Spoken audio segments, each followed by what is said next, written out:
Hello buddies, ఈరోజు ఫుల్గా viral అవుతున్న చికెన్ శాండ్విచ్ ఎలా చేసుకోవాలో చూసేద్దామా.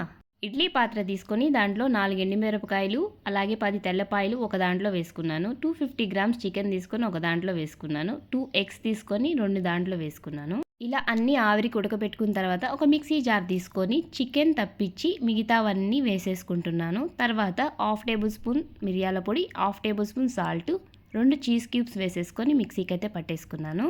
ఒక బౌల్లో బాయిల్ చేసుకున్న చికెన్ పీసెస్గా వేసుకొని దాంట్లో కీరా, క్యాప్సికమ్, ఆనియన్, టమాటో వేసేసుకొని మిక్సీకి పట్టుకున్న పేస్ట్ కూడా వేసేసి బాగా మిక్స్ చేసేసుకోవాలి.